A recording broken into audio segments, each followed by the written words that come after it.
ರಾಯಚೂರು ಜಿಲ್ಲೆ ಗುಡ್ಡ ಬೆಟ್ಟಗಳಿಂದಲೂ ಮತ್ತು ತುಂಗಭದ್ರಾ ಕೃಷ್ಣಾ ನದಿಗಳಿಂದಲೂ ಕೂಡಿದ ಸುಂದರ ಪ್ರದೇಶ. ಈ ಜಿಲ್ಲೆಯ ಕೆಲವು ಭಾಗಗಳು ಆಗಾಗ ಕ್ಷಾಮಪೀಡಿತ.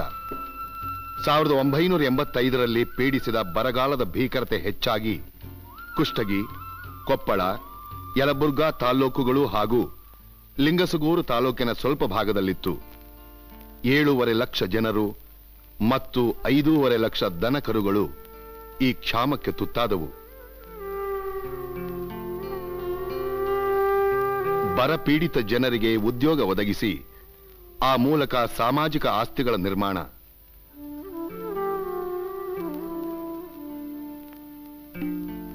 ಸೇತುವೆ, ಹೊಸ ರಸ್ತೆ ನಿರ್ಮಾಣ, ಹಳೆ ರಸ್ತೆಗಳ ದುರಸ್ತಿ,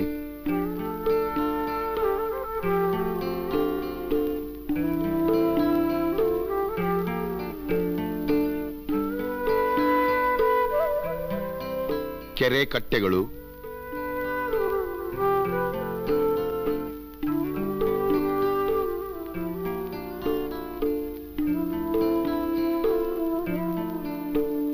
ಶಾಲಾ ಕಟ್ಟಡ, ಅಂಗನವಾಡಿ, ಬಾಲವಾಡಿಗಳ ನಿರ್ಮಾಣ, ನಾನಾ ಇಲಾಖೆಗಳ ಯೋಜನೆಯಡಿಯಲ್ಲಿ ಕೈಗೊಳ್ಳಲಾದ ಕಾಮಗಾರಿಗಳ ಒಟ್ಟು ವೆಚ್ಚ 13,43,00,000 ರೂಪಾಯಿ.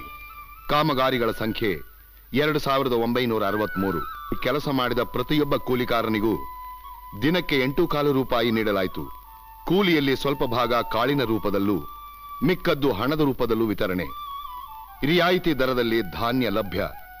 ಇದಕ್ಕೆ ತಗುಲಿದ ವೆಚ್ಚ 51,84,000 ರೂಪಾಯಿ. ಮೇವು ನೀರಿಲ್ಲದೆ ಬವಣೆಗೊಳಗಾದ ದನಕರುಗಳಿಗೆ ಸರ್ಕಾರದಿಂದ ಜಿಲ್ಲೆಯಲ್ಲಿ 12 ಗೋಶಾಲೆಗಳ ವ್ಯವಸ್ಥೆ. ಸಾವಿರಾರು ಜಾನುವಾರುಗಳಿಗೆ ನೀರು, ಮೇವು, ಔಷಧಿ ಪೂರೈಕೆ. ಇದರ ವೆಚ್ಚ 37,27,000 ರೂಪಾಯಿ. ಜಿಲ್ಲೆಯ ಬರ ಪ್ರದೇಶಕ್ಕೆ ಒಳಪಟ್ಟ ಮತ್ತು ಕುಡಿಯುವ ನೀರಿಲ್ಲದ ಎಲ್ಲ ಗ್ರಾಮಗಳಿಗೂ ಕುಡಿಯುವ ನೀರಿನ ವ್ಯವಸ್ಥೆ. ಜಿಲ್ಲೆಯ ನೀರಿನ ಯೋಜನೆಗೆ ಮಾಡಿರುವ ವೆಚ್ಚ 2 ಕೋಟಿ ರೂಪಾಯಿ. ಗುಡ್ಡಗಾಡು ಪ್ರದೇಶಗಳು ಸೇರಿದಂತೆ ಎಲ್ಲ ಗ್ರಾಮಗಳಿಗೂ ಕುಡಿಯುವ ನೀರಿನ ಸೌಲಭ್ಯ. ನೀರಾವರಿ ಸೌಲಭ್ಯವಿಲ್ಲದೆ ಮಳೆಯನ್ನೇ ಆಧರಿಸಿದ ರೈತರ ಹಿತಕ್ಕಾಗಿ ಒಣ ಬೇಸಾಯ ಅಭಿವೃದ್ಧಿ ಯೋಜನೆ. ಫಲವತ್ತಾದ ಭೂಮಿಯ ಮಣ್ಣು ನೀರಿನಲ್ಲಿ ಕೊಚ್ಚಿ ಹೋಗದಂತೆ ಮತ್ತು ಭೂಮಿಯಲ್ಲಿ ತೇವಾಂಶ ಉಳಿಯುವಂತೆ ಭೂಸಾರ ಸಂರಕ್ಷಣೆ. ಕೃಷಿ, ತೋಟಗಾರಿಕೆ ಮತ್ತು ಅರಣ್ಯ ಇಲಾಖೆಗಳ ಸಲಹೆಯಂತೆ ಭೂಗುಣಕ್ಕೆ ತಕ್ಕಂತ ಬೆಳೆ. ಈ ಪದ್ಧತಿ ಮೊದಲು ನೀವು ಇದರಲ್ಲಿ ಏನ್ ಬೆಳಿತಿದ್ರಿ? ಇದರಲ್ಲಿ ಮೊದಲಿಂದ ನಮ್ಮ ಬೀಜ ಬಿತ್ತಿದ್ವಿ ಸರ್. ಅಂದ್ರೆ ಈ ಬೀಜ ಯಾವುದು? ಇದು CHS 5 ಅಂತ ಕೊಟ್ಟಾರೆ ಸರ್. ಇದಕ್ಕೆ ಗೊಬ್ಬರ ಯಾವ್ದು ಉಪಯೋಗಿಸ್ತೀರಾ? ಇದಕ್ಕ DAP ಅಂತ ಹೇಳಿ ಉಪಯೋಗ ಮಾಡಿದ್ರಿ ಸರ್. ಉಪಯೋಗಿಸ್ತೀರಾ? ನನಗನ್ಸೋದಾದ್ರೆ ಈ ಬೆಳೆಕ್ಕಿಂತ ಮೊದಲು ಬೆಳಿತಿದ್ರು, ಅದಕ್ಕಿಂತ ಇದು ಎಷ್ಟು ಹೆಚ್ಚು ಬರಬಹುದು? ಅದಕ್ಕಿಂತಲೂ ಇದು 4 ಪಟ್ಟು ಹೆಚ್ಚಾಗಬಹುದು ಅಂತ ಹೇಳಿ ನಾವು ಖುಷಿಯಿಂದ ಇದ್ದೀವಿ ಸರ್. ಇದನ್ನೆಲ್ಲ ನಿಮಗೆ ಯಾಕೆ ತಿಳಿಸ್ಕೊಟ್ರು? ಇದೆಲ್ಲ ಕೃಷಿ ಸಹಾಯಕರು ಅಂತ ಹೇಳಿ ಗ್ರಾಮ ಸೇವಕರು ಅಗ್ರಿಕಲ್ಚರ್ ಆಫೀಸ್ನಿಂದ ಬಂದು ಹೇಳಿಕೊಟ್ಟಾರೆ ಸರ್. ಜಿಲ್ಲೆಯ ರೈತರ ನೀರಾವರಿ ಸಮಸ್ಯೆಯನ್ನು ಪರಿಹರಿಸಲು ಸರ್ಕಾರದ ತುಂಗಭದ್ರಾ ಎಡದಂಡೆ ಯೋಜನೆ, ಅಚ್ಚುಕಟ್ಟು ಪ್ರದೇಶಾಭಿವೃದ್ಧಿ ಪ್ರಾಧಿಕಾರ, ಸಣ್ಣ ನೀರಾವರಿ ಯೋಜನೆಗಳು. ಪರಿಣಾಮವಾಗಿ ಜಿಲ್ಲೆಯಲ್ಲಿ ಹಸಿರು ಕ್ರಾಂತಿ. ಕಾಡ ಅಂತ ಹೆಸರಿದೆಯಲ್ಲ, ಕಾಡ ಅಂದ್ರೆ ಏನ್ ಸರ್?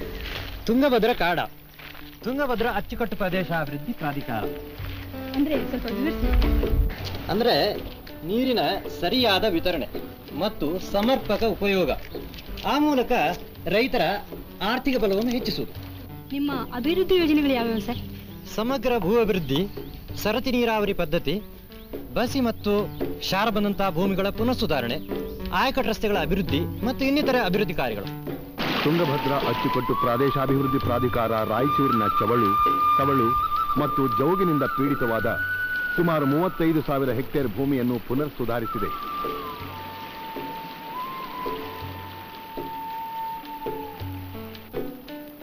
ಸಣ್ಣ ನೀರಾವರಿ ಯೋಜನೆಯಲ್ಲಿ ಏತ ನೀರಾವರಿ, ಜಿನುಗು ನೀರಾವರಿ, ಸ್ಪ್ರಿಂಕ್ಲರ್ ನೀರಾವರಿ, ಹಳೆ ಕೆರೆಗಳ ದುರಸ್ತಿ, ಹೊಸ ಕೆರೆಗಳ ನಿರ್ಮಾಣದ ಪರಿಣಾಮವಾಗಿ ಸಾವಿರಾರು ರೈತರಿಗೆ ನೀರಾವರಿ ಸೌಲಭ್ಯ.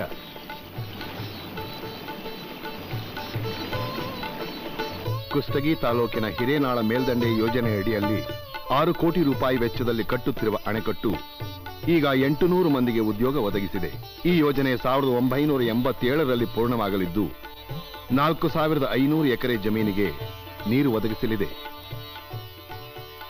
ಪರಿಶಿಷ್ಟ ಜಾತಿ, ಪರಿಶಿಷ್ಟ ಪಂಗಡ, ಹಿಂದುಳಿದ ಜಾತಿ ಮತ್ತು ಅಲ್ಪಸಂಖ್ಯಾತ ವರ್ಗದವರು ಒಂದೇ ಕಡೆ ಇದ್ದು ಬೇಸಾಯ ಕಾರ್ಯ ಕೈಗೊಳ್ಳಲು ಸಾಮೂಹಿಕ ನೀರಾವರಿ ಸೌಲಭ್ಯಗಳಾದ ಸಮುದಾಯ ಬಾವಿ, ಕೊಳವೆ ಬಾವಿ, ಸ್ಪ್ರಿಂಕ್ಲರ್ ಮುಂತಾದ ಅನುಕೂಲತೆಗಳನ್ನು ಸರ್ಕಾರವೇ ರೈತರಿಗೆ ಉಚಿತವಾಗಿ ಗಂಗಾ ಕಲ್ಯಾಣ ಯೋಜನೆಯಲ್ಲಿ ಮಾಡಿಕೊಟ್ಟಿದೆ. ಹಚ್ಚದನ್ನು ಬೇಯಿಸೈತಪ್ಪ, ಇದು ಬೇಯಿಸೈತಿ, ಎರಡು ಸರ್ಕಾರ ಮಾಡಿಕೊಟ್ಟದ್ದು ಒಳ್ಳೇದಾಗೈತೆ. ಹೌದ್ರಿ, ಒಟ್ಟು ಗಂಗಾ ಕಲ್ಯಾಣದಾರ ಮಾಡಿಕೊಟ್ರಲ್ಲ. ಹೌದ್ರಿ, ಹೊಲಕ್ಕೆ 6 ಮಂದಿ ಇದ್ರು ನಾವು ಕಲ್ಯಾಕ ಹಚ್ಚಕ್ ನೀರ್ ಬಿಟ್ರಿ. ಈಗ 6 ಮಂದಿ ಇದ್ರಾಗ ನೀವು ಇದನ್ ಮಾಡ್ತಿರಲ್ಲ. ಹೌದ್ರಿ, ತಲೆಗೆ 2 ಎಕರೆ ಅಂತ ತಲೆಗೆ 2 ಎಕರೆ ಮಾಡ್ತೀವ್ರಿ.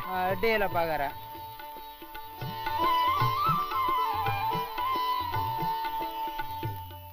ಕರ್ನಾಟಕ ಸರ್ಕಾರದ ಪ್ರಥಮ ಶಾಖೋತ್ಪನ್ನ ವಿದ್ಯುತ್ ಸ್ಥಾವರ ರಾಜ್ಯದ ವಿದ್ಯುತ್ ಪೂರೈಕೆಗೆ ಮತ್ತು ಕೈಗಾರಿಕಾ ಅಭಿವೃದ್ಧಿಗೆ ತನ್ನದೇ ಆದ ಕೊಡುಗೆ ನೀಡುತ್ತಲಿದೆ. ಈ ಯೋಜನೆಗೆ ಈಗಾಗಲೇ 320 ಕೋಟಿ ರೂಪಾಯಿ ವೆಚ್ಚವಾಗಿದ್ದು 2 ಘಟಕಗಳು ಪೂರ್ಣವಾಗಿವೆ. ಈ 2 ಘಟಕದಿಂದ ಸುಮಾರು 400 ಮೆಗಾವ್ಯಾಟ್ ವಿದ್ಯುತ್ ಶಕ್ತಿ. ರಾಜ್ಯದ ವಿದ್ಯುತ್ ಕೊರತೆ ನೀಗಿಸಲು ಕಾಲುವೆಗಳಿಗೆ ಅಣೆಕಟ್ಟೆ ಹಾಕಿ ಆ ನೀರಿನಿಂದ ರಾಜ್ಯದಲ್ಲೇ ಪ್ರಪ್ರಥಮ ಮಿನಿ ಹೈಡಲ್ ಯೋಜನೆಯನ್ನು ರಾಯಚೂರು ಜಿಲ್ಲೆಯ ಕಲ್ಮಲ, ಸಿರವಾರ ಮತ್ತು ಗಣೇಕಲ್ನಲ್ಲಿ ಒಟ್ಟು 4 ಕೋಟಿ ರೂಪಾಯಿ ವೆಚ್ಚದಲ್ಲಿ ನಿರ್ಮಿಸಲಾಗುತ್ತಿದೆ. ಜಿಲ್ಲೆಯ ಬಹುತೇಕ ಎಲ್ಲಾ ಗ್ರಾಮಗಳಿಗೂ ವಿದ್ಯುತ್ ಸಂಪರ್ಕ ಕಲ್ಪಿಸಲಾಗಿದೆ. ರೈತರಿಗೆ ಬೇಸಾಯ ಮಾಡಲು ಕಡಿಮೆ ದರದಲ್ಲಿ ವಿದ್ಯುತ್ ಒದಗಿಸಲಾಗಿದೆ.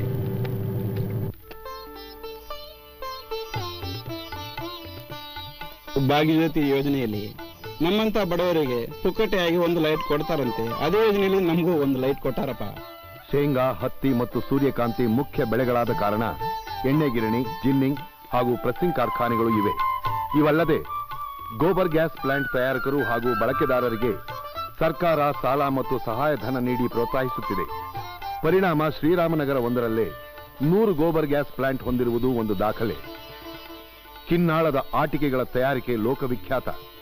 ಅನೇಕ ಕುಶಲಕರ್ಮಿಗಳು ಈ ಉದ್ಯಮದಲ್ಲಿ ನಿರತ. ಉಪ್ಪಿನಕಾಯಿ,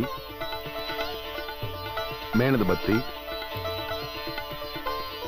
ಸೋಪು ಮತ್ತು ಚೌರಿ ತಯಾರಿಕೆ ಬೆಳೆಯುತ್ತಿರುವ ಲಾಭದಾಯಕ ಉದ್ಯಮಗಳು. ನೇಯ್ಗೆ ಉದ್ಯಮ ಭಾಗ್ಯನಗರದ ಜನಜೀವನದ ಅವಿಭಾಜ್ಯ ಅಂಗ. ರಾಜ್ಯದಲ್ಲಿಯೇ ಮಾದರಿ ಹಳ್ಳಿ ಎನಿಸಿರುವ ಈ ಭಾಗ್ಯನಗರದಲ್ಲಿ ನೇಕಾರರಿಗಾಗಿಯೇ ಸರ್ಕಾರದಿಂದ ಕಾಲೋನಿಗಳ ವ್ಯವಸ್ಥೆ. ಭಾಗ್ಯನಗರದಲ್ಲಿ ಸ್ಥಾಪಿಸಿರುವ 10 ಲಕ್ಷ ರೂಪಾಯಿ ವೆಚ್ಚದ ಧೂಮರಹಿತ ಇದ್ದಲು ತಯಾರಿಕಾ ಘಟಕ ರಾಜ್ಯದಲ್ಲೇ ವಿಶಿಷ್ಟ. ನಿರುದ್ಯೋಗಿ ಯುವಕರಿಗೆ ತರಬೇತಿ, ಸ್ವಾವಲಂಬಿಗಳನ್ನಾಗಿ ಮಾಡುವ ಪ್ರಾಮಾಣಿಕ ಪ್ರಯತ್ನ. ಬಡವರಿಗೆ ಹಸಿರು ಕಾರ್ಡ್ ಯೋಜನೆ ಸರ್ಕಾರದ ಪ್ರಗತಿಪರ ಯೋಜನೆ. ಏನ್ರಿ ಈ ಹಸಿರು ಕಾರ್ಡು ಊರವ್ರು ಎಲ್ಲರಿಗೂ ಕೊಡ್ತೀರಾ? ಎಲ್ಲರಿಗೇನು ಕೊಟ್ಟಿಲ್ರಿ, ಗೌರ್ಮೆಂಟ್ನವ್ರೇನು ಆರ್ಡರ್ ಮಾಡ್ಯಾರ. 3600 ರೂಪಾಯಿ ಒಳಪಟ್ಟು 1 ವರ್ಷಕ್ಕೆ ವರಮಾನ ಯಾರಿಗೆ ಐತೆ ಅವ್ರಿಗೆ ಹಸಿರು ಕಾರ್ಡ್ ಕೊಟ್ಟಾರ್ರಿ. 3600 ಮೇಲ್ಪಟ್ಟು ಯಾರಿಗೆ ವರಮಾನ ಜಾಸ್ತಿ ಐತೆ ಅವ್ರಿಗೆ ಹಳದಿ ಕಾರ್ಡ್ ಕೊಟ್ಟಾರ. ಈ ಹಸಿರು ಕಾರ್ಡ್ಗೂ ಈ ಹಳದಿ ಕಾರ್ಡ್ಗೂ ಏನ್ ವ್ಯತ್ಯಾಸ? ನೋಡ್ರಿ, ಹಳದಿ ಕಾರ್ಡಿಗೆ 1 ಕೆಜಿ ಅಕ್ಕಿಗೆ 2 ರೂಪಾಯಿ 75 ಪೈಸೆ, ಹಸಿರು ಕಾರ್ಡಿಗೆ 1 ಕೆಜಿ ಅಕ್ಕಿಗೆ 2 ರೂಪಾಯಿ. ಹಾಗೂ ಇದ್ರ ಜೊತೆಗೆ 1 ಸೀರೆ, 1 ಕುಬಸ, 1 ಅಂಗಿ, 1 ದೋತ್ರ ಕೊಡ್ತೇವೆ. ಅದರದ್ದು ಒಟ್ಟು ಬೆಲೆ 27 ರೂಪಾಯಿ 50 ಪೈಸೆ ಆಗುತ್ತೆ. ಒಳ್ಳೇದು. ವೃದ್ಧಾಪ್ಯ ವೇತನ, ವಿಧವಾ ಮಾಸಾಶನ, ಅಂಗವಿಕಲರಿಗೆ ಆರ್ಥಿಕ ನೆರವು ಅಲ್ಲದೆ ಪ್ರತಿ ಹಳ್ಳಿಯ ಆಯ್ದ 5 ಕಡು ಬಡ ಕುಟುಂಬಗಳನ್ನು ಬಡತನದ ರೇಖೆಯಿಂದ ಮೇಲೆತ್ತಲು ಸಹಾಯಧನ ಹಾಗೂ ಸಾಲ ನೀಡುವುದು ಅಂತ್ಯೋದಯದ ಗುರಿ. ಎತ್ತು, ಎಮ್ಮೆ, ಕುರಿ, ಮೇಕೆ ಸಾಕಾಣಿಕೆಗೆ ಪ್ರೋತ್ಸಾಹ. ಭೂ ಒಡೆತನ ಪಡೆದ ಬಡ ರೈತರಿಗೆ ನೇಗಿಲ ಭಾಗ್ಯ. ಕಡಿಮೆ ಖರ್ಚಿನಲ್ಲಿ ಮದುವೆಯಾಗಲು ಉಚಿತ ತಾಳಿ, ವಸ್ತ್ರ. ಹರಿಜನ ಗಿರಿಜನರಿಗೆ ಉಚಿತ ನಿವೇಶನ ಮತ್ತು ಜನತಾ ಮನೆ. ಮಕ್ಕಳಿಗೆ ಉಚಿತ ಪಠ್ಯ ಪುಸ್ತಕ, ಸಮವಸ್ತ್ರ.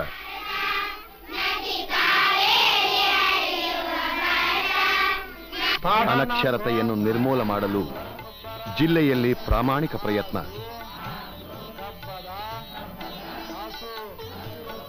ಬಡವರಿಗೆ ಉಚಿತ ಕಾನೂನು ನೆರವು. ಕಾರ್ಮಿಕರ ಗರ್ಭಿಣಿ ಸ್ತ್ರೀಯರಿಗೆ ಹೆರಿಗೆ ಭತ್ಯೆ ಸೌಲಭ್ಯ, ಹೀಗೆ ಜಿಲ್ಲೆಯ ಜನತೆಯ ಕ್ಷೇಮಾಭಿವೃದ್ಧಿಗಾಗಿ ಸರ್ಕಾರ ಹಾಕಿಕೊಂಡಿರುವ ಯೋಜನೆಗಳು ಹಲವು. ಸರಕಾರದ ಈ ಯೋಜನೆಗಳ ಪ್ರಯತ್ನದ ಸಾರ್ಥಕತೆ ಜನತೆಯ ಸಹಭಾಗಿತ್ವ ಮತ್ತು ಸಹಕಾರವನ್ನು ಅವಲಂಬಿಸಿದೆ.